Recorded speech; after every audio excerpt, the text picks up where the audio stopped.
Bonjour. Nouvelle semaine sur les cryptos. Le Bitcoin est toujours dans sa petite correction. À quoi faut-il s'attendre pour la suite? C'est ce que nous allons voir dans l'analyse du jour. Mais avant de commencer, n'oubliez pas de vous abonner, de mettre un petit pouce bleu et de laisser un commentaire. Alors, comme je vous avais signalé vendredi dernier, cette semaine, il n'y aura pas d'analyse weekly, tout simplement parce que sur le weekly, il n'y a absolument rien qu'à changer depuis la semaine dernière. Et la semaine passée, on a fait une analyse weekly assez développée. On a fait le tour d'un certain nombre d'indicateurs. Donc, n'hésitez pas à voir les vidéos. Donc, il y a, je pense, une, deux et trois. C'est ces trois vidéos-là. L'analyse weekly, il a une petite vidéo pour comparer Bitcoin et Altcoin. Et là, c'est la vidéo de vendredi. Donc, n'hésitez pas, si vous voulez vraiment une analyse complète sur le moyen long terme sur le Bitcoin, d'aller voir ces trois petites vidéos. Donc, aujourd'hui, pas d'analyse weekly. À la base, j'avais prévu de faire une analyse on-chain à la place, mais il est extrêmement tard. J'ai été très pris aujourd'hui. Donc, on va juste faire un petit update rapide pour voir à peu près ce qui s'est passé pendant le week-end. Et demain, on fera, comme prévu, l'analyse on-chain. Donc, sans perdre de temps, on se dirige vers la cryptomap de la semaine qui est pratiquement entièrement rouge, tout simplement parce que depuis une semaine, le Bitcoin, il corrige, même s'il ne corrige pas fortement, il corrige légèrement. Sur les altcoins, on peut voir des corrections allant de 5 à globalement 20% en moyenne. On a bien entendu SNX qui nous fait un moins 25%, STX moins 21 et IMX 21. Mais globalement, le reste, ça tourne plutôt aux alentours des moins 10%. On a 2-3 altcoins qui s'en sortent un petit peu mieux, avec du vert par-ci par-là, notamment XRP qui s'en sort très bien, avec un plus 25% sur la semaine. Au niveau du crypto-fear, toujours dans une zone inintéressante, donc entre les 50 et les 70. Par contre, fait intéressant qu'on peut voir, c'est que le crypto-fear, malgré que le Bitcoin corrige un petit peu, il ne descend pas. Et en général, il faut être prudent dans ces cas-là, parce que si les gens, sont toujours aussi bullish alors que le bitcoin corrige, ils sont sûrement dans une psychologie, buy the dip et en général, quand, si tout le monde veut acheter les dips et ben, les dips, ils vont, plus bas, voilà. Si les gens, ils ont pas plus peur, après que le bitcoin ait corrigé de 1 000 ou 2 000 et bien, en général, faut être prudent avec, les achats. Le dollar, on est en weekly et il y a totalement aucun changement depuis les semaines précédentes. C'est-à-dire qu'on a une chute, on a trouvé un support sur un gros niveau de support long terme, un rebond pour aller chercher les 0,382 et on rechute. Voilà, on est revenu une nouvelle fois chercher ce gros support. Donc bien entendu, si vous voulez des cryptos et un Bitcoin bullish, ce qu'on veut surtout pas voir, c'est un W weekly se former. Donc on veut surtout pas remonter et casser ce niveau. Au contraire, on veut casser le niveau de support long terme, donc ce niveau-là, aller faire un nouveau plus bas et valider une tendance baissière long terme avec des hauts toujours plus bas et des bas toujours plus bas. Par contre, si il nous valide un W weekly, ce sera très bullish pour le dollar, gros W weekly sur un support long terme. C'est surtout ce qu'on ne veut pas voir. C'est un peu comme ici. Vous voyez, ici, on avait un support long terme, on a une chute, on est venu faire un très joli W weekly sur un support long terme. C'est surtout ce qu'on ne veut pas voir. Alors attendez 2 secondes, je vais couper le son parce que j'ai des alarmes qui se mettent en route. Ça va nous gêner. Normalement, c'est bon. Ils vont plus trop nous faire chier. Je vais peut-être même aller l'enlever. Elle est où l'alarme? Hop, elle est sur l'Ethereum. Hop là, on va l'enlever. Sinon, elle va sonner pendant toute la vidéo. Ok. Donc, voilà, donc ça, c'est pour le dollar. Ce qu'on ne veut pas voir, c'est casser, bien entendu, les 106 et valider un gros W weekly sur support. Par contre, bien entendu, si on vient casser ces niveaux-là en weekly, ce sera très bearish pour le dollar et extrêmement bullish pour les cryptos et le Bitcoin. Le Bitcoin, donc, on s'était laissé dans cette zone-là. On est toujours à peu près dans cette zone-là. Donc, la seule chose qui change, c'est que on a le Bitcoin a créé une sorte de diamant, hein, un pattern théoriquement bearish quand il se trouve en fin d'une tendance haussière, tout simplement parce que c'est un pattern de retournement de tendance. C'est-à-dire, en général, quand vous voyez ce pattern, c'est que la tendance va s'inverser et qu'on va avoir une correction. Alors, bien entendu, ces patterns-là, ils ne marchent pas toujours, hein. Des fois, ça arrive qu'on les casse dans l'autre sens. Quoi qu'il arrive, pour les jouer, il faut bien entendu attendre la cassure du pattern, c'est-à-dire le niveau qu'on a cassé hier ici. Donc, ce petit diamant, je voulais partager sur Twitter hier. On avait un joli petit diamant. Donc voilà, mais comme je disais aussi en dessous aux commentaires, quand je répondais aux commentaires, théoriquement c'est une figure de retournement de tendance, mais attention, ça arrive que ça casse aussi dans l'autre sens. Bon bah là pour l'instant, ça a cassé dans le bon sens. Le premier objectif de ce pattern, le premier objectif est tout simplement d'aller retester le bas du pattern. Donc ici, donc ça c'est chose faite, premier objectif atteint. Le deuxième objectif, vous prenez tout simplement la hauteur du pattern, vous le mettez à la cassure et vous avez votre deuxième objectif. Donc le deuxième objectif correspondrait environ à 5000 $, donc un retest du gros support, on va se mettre en daily, voilà, du gros support de l'ancien range. Donc à voir comment ça va se développer.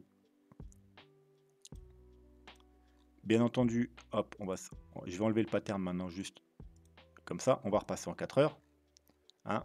On a aussi également, alors est-ce que je vais trouver, oui c'était bon, on a en quelque sorte un range, hein. Vous voyez dans cette zone là, alors on va pas le mettre en vert, c'est pas un niveau d'achat. On a un range, pour l'instant on est encore dans ce range, donc on n'a pas cassé, on n'a pas cassé donc cette figure.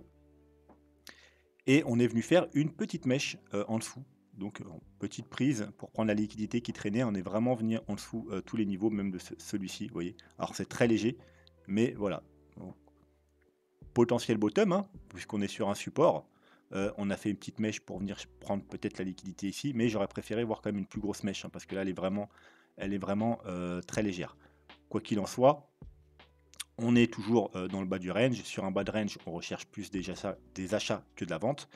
La vente, ça se fait sur le haut du range ou, bien entendu, à la cassure de ce range.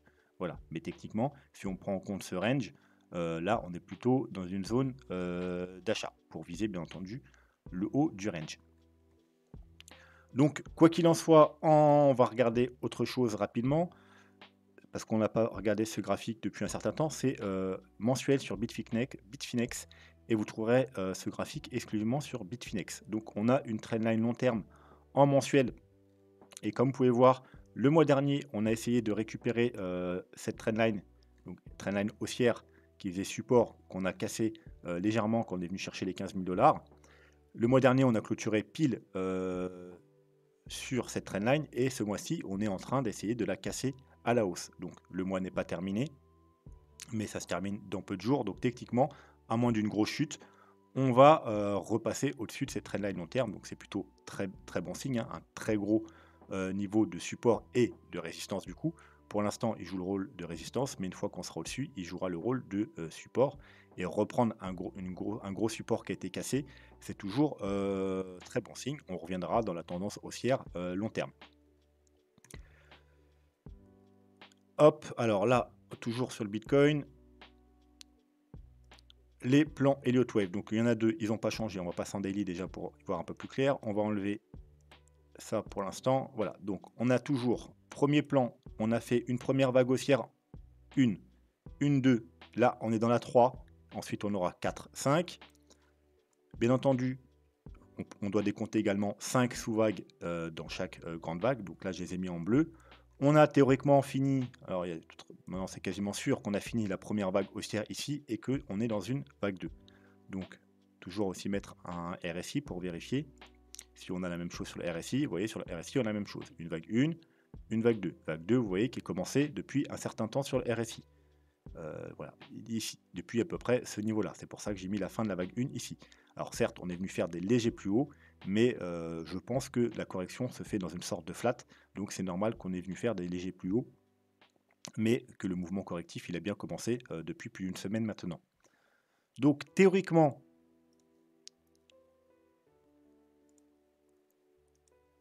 la target d'une vague 2, en termes de probabilité de statistiques, c'est les 0,5, 0,618.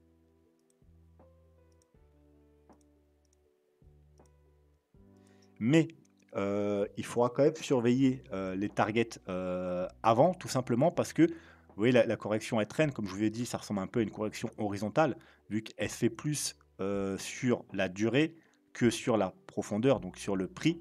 Vous voyez, une correction, elle peut se faire, s très rapidement, en allant chercher du coup, des targets, assez fortes ou alors elle peut se faire un peu sur la durée. Ça veut dire traîner, mais ne pas corriger tant que ça et au final, ne pas aller rechercher les targets classique. Donc c'est ce qui a l'air de se passer depuis une semaine ou 2, depuis qu'on corrige. Ça a pas l'air de vouloir chuter, fortement. Donc bien que les targets théoriques, ce soit, les 23 003 enfin, on va être précis, les 23 200 et les 24 200 faut quand même avoir un œil sur les targets intermédiaires qui pourraient, bien entendu également, jouer le rôle de, bottom. Donc on a les 0,236, bah, c'est tout simplement le bas du range actuel, hein. C'est là vraiment, pour l'instant où on a l'air, de trouver du support. Donc zone à surveiller et ensuite on aura les 0,382 bien évidemment aux, 25 300 qui est qui est entre autres également, hem, bah, la target, du pattern, du diamant. Donc ça, c'est le premier scénario. Alors, que faire en fait? Comment trouver, comment essayer de se placer si on n'est pas sûr des targets? Parce qu'en temps normal, on n'essaierait même pas de prendre des achats ici et ici, on attendrait, au moins les 0,5, voire les 0,618. Mais comme je vous ai dit, on n'ira pas forcément. Donc quand c'est comme ça, tout simplement, bah, vous attendez on atteigne une target, donc là, par exemple, les 0,236 et alors on va s'enlever pour y voir plus clair. On descend dans les petits time frames et on attend, une structure. Tout simplement parce que pour prendre un trade, il nous faut une localisation. Donc là, on l'a, par exemple, c'est les 0,236.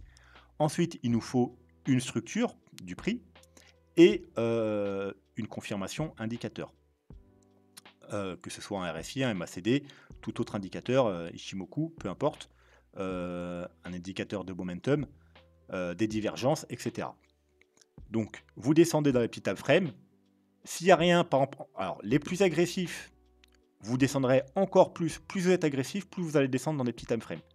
Donc, vous aurez des meilleurs prix, mais ce sera plus risqué. Attention, je ne dis pas que ce sera plus risqué en termes de perte, parce qu'au contraire, plus vous serez dans des petits time frames, plus vous aurez un stop serré, et s'il se fait prendre, vous perdrez moins, mais ce sera plus risqué en termes de réussite du trade. Il y a beaucoup plus de chances que vous fassiez prendre un stop si vous prenez votre trade en 15 minutes qu'en 4 heures. Voilà, mais par contre, bien entendu, si votre stop est pris en 15 minutes, vous perdrez beaucoup moins que s'il est pris en 4 heures, tout simplement parce que vous aurez un stop beaucoup plus serré. Donc, on descend, par exemple, en 4 heures, voir si on a une structure qui se dessine, et pour l'instant, on n'a absolument rien. On a juste un petit rebond, mais on n'a rien qui se dessine. Donc ensuite, bien entendu, si vous êtes plus agressif, vous pouvez descendre dans les plus petits time frames. Par exemple, voilà, aux 15 minutes. Aux 15 minutes, pour l'instant, on a quoi? Eh bien, on n'a pas grand-chose non plus. Donc, vous voyez, pour l'instant, il n'y a pas grand-chose à faire. On pourrait avoir une sorte de, qui commence à se mettre en place, une sorte de W haussier qui se met en place. Mais bien entendu, faut attendre bien entendu la validation de ce W, c'est-à-dire la cassure de ce niveau-là. Vous voyez qu'on n'a pas réussi à faire de clôture, on a fait des mèches au-dessus. Mais voilà, donc si jamais on a quelque chose comme ça, eh bien, on peut jouer la cassure et on peut jouer une entrée sur du tout petit time frame avec un stop, alors sous le plus bas qu'on aura fait une fois qu'on aura cassé ici pour les plus agressifs et sous carrément le plus bas pour les plus défensifs. Mais quoi qu'il en soit, vu que c'est du 15 minutes, votre stop il vous coûtera vraiment pas cher. Rien à voir avec un stop 4 heures. Mais bien entendu, quand je dis que c'est plus risqué, vous avez beaucoup plus de chances de vous faire prendre vos stops, tout simplement parce que il peut y avoir un petit bottom en 15 minutes, mais que ce ne soit pas le vrai bottom sur la grosse correction du 4 heures. Exemple. Exemple. Alors, je vais remonter quand même dans les time frames. Tac, tac, tac, voilà. Exemple ici. Ici, on était déjà revenu chercher les 0,236. Donc, bottom potentiel. On peut chercher s'il y a une structure. Donc, les plus agressifs, comme je vous ai dit, vous descendez dans les petits time frames. Hop, voilà, c'est ici. Et là, vous voyez, on fait quasiment la même chose qu'on est en train de faire. Vous voyez, hop, hop, hop, c'est à peu près la même chose qu'on est en train de faire là d'ailleurs. Vous voyez, c'est exactement pour l'instant quasiment le même mouvement. Bref, vous allez dans le petit time frame, vous voyez qu'il y a une sorte de W qui est en train de se dessiner. Bien entendu, vous avez, hop, le niveau d'achat qui se trouve ici, à la cassure de ce W, donc achat ici. Le stop placé pour les plus agressifs sous le plus bas ici, pour les plus défensifs sous le plus bas là-bas. Et ensuite, hop, on va s'enlever ça, sinon ça va me faire des trucs partout. Et ensuite, on attend. Bon, bah là, on a fait quoi ensuite? On est monté, on est revenu. Vol stop pas pris parce que vol stop au minimum, il est là. Et ensuite, on monte. Voilà, donc trade théoriquement gagnant parce que la première prise de profit doit se faire quand on revient rechercher le dernier plus haut. Donc ici, aux alentours des 28 000. En plus, c'est 28 000 $, c'est le gros niveau de résistance. Donc on prend déjà un minimum de profit. Et ensuite, soit vous montez le stop au point d'entrée, soit vous le mettez par exemple sous le dernier plus bas qu'on a fait, par exemple ici. Parce que techniquement, si on a fait une vague, une première vague, une deuxième vague, on n'est pas censé revenir sous ce niveau-là. Vous pouvez même mettre, si vous voulez aucun risque, vos stops au point d'entrée. Mais techniquement, ça se met ici.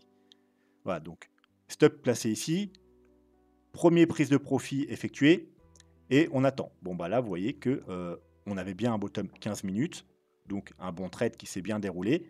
Mais au final, sur les time frames plus hauts, en 4 heures en daily, ce n'était pas un bottom, puisqu'on est venu ensuite rechuter, casser et faire un nouveau plus bas.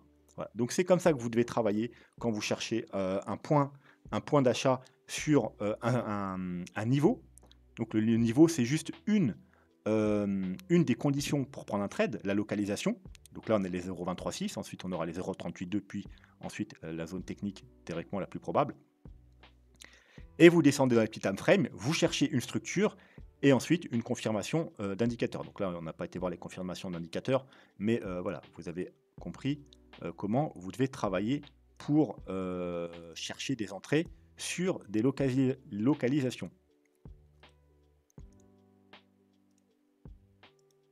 Voilà, donc en général, vous descendez quand vous faites du travail en daily sur du 4 heures, et les plus agressifs, vous pouvez bien entendu descendre sur du 1 heure, sur du 15 minutes, ça pose pas de problème. Ensuite, imaginons que du coup, ça reparte, votre stop est pris, donc théoriquement, si vous êtes entré sur des petits time frames, la perte elle sera vraiment minime, et tout simplement, vous réitérez l'opération sur le prochain support. Donc là, en l'occurrence, si ça marche pas au 0,236, sur les 0,382 et ensuite sur les 0,5, 0,618. Voilà, ça c'est pour avoir des points d'entrée optimales. Les autres, faut attendre des confirmations haussières sur les plus gros time frames.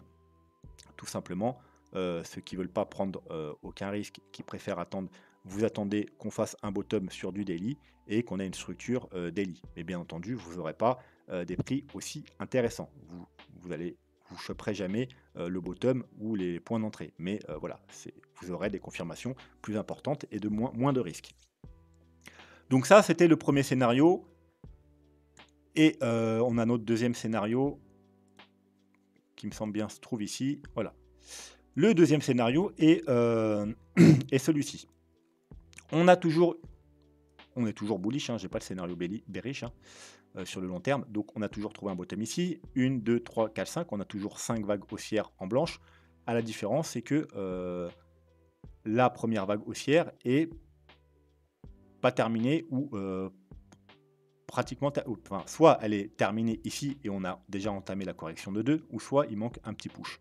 Voilà, parce que vous voyez que les sous-vagues bleues, c'est 1, 2, alors là on va se mettre le RSI, hop là.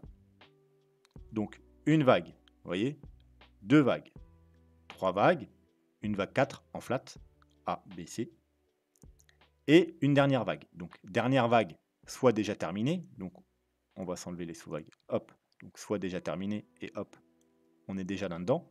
Donc dans ce scénario-là, c'est le scénario le plus bearish, tout simplement, parce que techniquement, la correction qu'on a entamée là, elle va durer plusieurs semaines, tout simplement parce qu'on doit corriger tout ce mouvement. Donc ces 4 mois de hausse, on ne les corrige pas en 3-4 jours ou en une semaine. Donc elle va durer plusieurs semaines. Et techniquement, on devra aller plus bas. Donc c'est vraiment le scénario le plus bearish. Ou, deuxième sous-scénario, cette vague-là n'est pas terminée. Il nous reste encore un dernier petit push à faire. Donc on aurait fait une vague 1, 2, la 3. Là, on est en train de faire la 4. Donc la correction qu'on fait là. Et là, c'est le scénario du coup le plus bullish. parce qu'on ne devrait pas aller beaucoup plus bas. Alors on a je me rappelle bien de quelque part là-dedans, 3, 4, et donc on ne devrait pas aller beaucoup plus bas, hein. Et ensuite, on finirait avec un dernier push pour aller rechercher les 30-33 000 dollars. Et ensuite, et seulement ensuite, on aurait une correction plus importante. Voilà. Donc, dans ce scénario-là, on va quand même descendre dans les petits time frames. Hop. Et on va voir l'objectif de la correction. Donc, vous voyez que on a une vague 1, une vague 2, une vague 3 qui se termine par là ou par là. Et là, on est dans une vague 4. Donc, pour l'objectif, on plaçait en bas de la vague 2 et on va pas se faire chier où se termine la vague 3, tout simplement, on va mettre le point le plus haut. Voilà. Donc, on est déjà sur le premier objectif et le deuxième objectif, c'est les 0,382. Et techniquement, on ne devrait pas aller plus bas. On ne devrait pas aller plus bas, pourquoi? Parce que c'est une vague 4. Hein. Une vague 4, c'est pas une vague comme le premier scénario, une vague 2, où l'objectif principal, c'est les 0,5 et 0,618.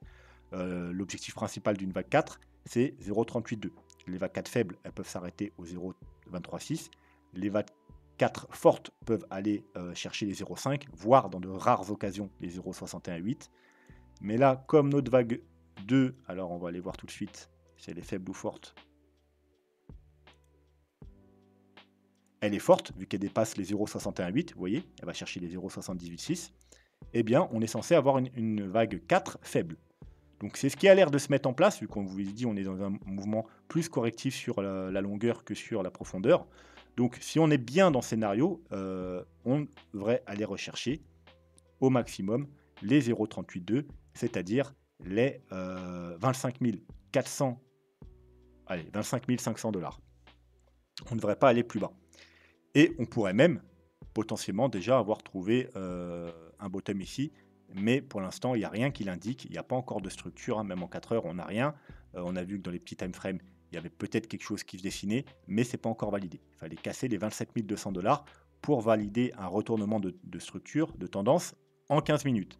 Ce qui pourrait nous emmener ensuite à un retournement de tendance 4 heures, mais pour l'instant, il n'y a rien de tout cela. Donc pour l'instant, on attend, et on attend une structure où on attend qu'on casse ce niveau, et on verra ce qui se passe sur le niveau, sur le prochain niveau. Si ce prochain niveau est cassé, eh bien, je pense qu'on sera tout simplement pas dans ce scénario. On sera dans le scénario soit le plus bearish, c'est-à-dire on a déjà fini, alors on va repasser en daily, on a déjà fini ça et on doit s'attendre à ça, ou dans le scénario précédent que je vous ai montré en début de vidéo. Voilà, donc ça c'est pour les scénarios de vague d'Elliott. L'Ethereum. Alors vous voyez que là je suis en 15 minutes, vous voyez on a à peu près la même chose. On n'a rien de validé, hein, on n'a rien qui se dessine encore. Il faudra casser ces niveaux-là, voir ces niveaux-là. Mais pour l'instant on n'a rien, on a peut-être un potentiel double bottom. Pour l'instant on n'a rien de validé. Si on devait avoir fait déjà une vague 1 ici, voilà, là on est revenu chercher les 0,776, donc là ça peut être un bottom potentiel, mais bien entendu il faudra remonter et casser les 1700 dollars, voire déjà pour les plus agressifs, voilà, 1717 dollars. Donc à peu près la même chose sur le Bitcoin pour les petits time frames. Pour le plus gros time frame, comme vous le savez, on est sous un gros amas de résistance, c'est un peu comme sur le Bitcoin qui est sous les 28 000 dollars. L'Ethereum, lui, il a dû faire face à un certain nombre de grosses résistances, c'est-à-dire, alors on va même passer en weekly, on a premièrement une trendline haussière long terme, vous voyez, qui a fait support un certain nombre de fois. Malheureusement, maintenant, on est dessous. On est en train de la travailler depuis plusieurs semaines, mais vous voyez qu'on n'arrive pas vraiment à s'installer au-dessus. Et dernièrement, regardez là, 1, 2, 3, 4, 5, 6 jours, on a fait des mèches, mais on n'arrive pas à reclôturer au-dessus de ces niveaux. On a également la trendline baissière de tout le bear market, que le Bitcoin a déjà cassé depuis un certain temps, hein, depuis le mois de janvier, même si on est venu faire des pullbacks dessus. L'Ethereum et une grosse partie des altcoins n'ont pas encore validé cette cassure de trendline, donc c'est le retournement de tendance. Et pour finir, on avait également une petite trendline, elle a bougé, hop, une petite trendline court terme qui marquait les sommets, 1, 2, 3, 4, 5, et vous voyez que là, on est venu, encore une fois, 1, 2, 3, 4, on n'arrive pas à repasser au-dessus de cette petite trendline. Donc il y avait un très grand nombre de résistances ici, donc il fallait être extrêmement prudent et surtout pas faire des achats. C'était le moment idéal pour tenter un petit short, hein, comme j'ai pris moi au 1800, 1820, je sais plus, 1800 et quelques dollars, enfin le trade que j'ai partagé l'autre jour. On a un niveau ici de support qui est d'ailleurs en train d'être cassé, comme vous pouvez le voir. Donc techniquement, faut s'attendre à un petit push baissier, à moins que ce soit un petit fake out et qu'on remonte très vite. Petit fake out daily, hein, ça pourrait être un spring par exemple. Donc bien entendu, si on devait récupérer ce niveau maintenant, donc le bas du range au 1715 dollars et clôturer au-dessus de ce niveau, ça peut être un bon moment également pour tenter une entrée avec un stop sous les plus bas. Si par contre on commence à avoir des clôtures sous ce niveau, il faudra s'attendre à une correction un peu plus importante. Allez, voilà, on va s'arrêter là pour aujourd'hui. N'hésitez pas à me mettre vos questions en commentaire. N'hésitez pas également, si vous voulez que j'analyse des altcoins, à me les mettre en commentaire. Il n'y en aura probablement pas demain si on fait l'analyse on-chain, mais il y en aura jeudi et vendredi. Voilà, donc sur ce, moi je vous souhaite une très bonne soirée et je vous dis à demain. Tchuss.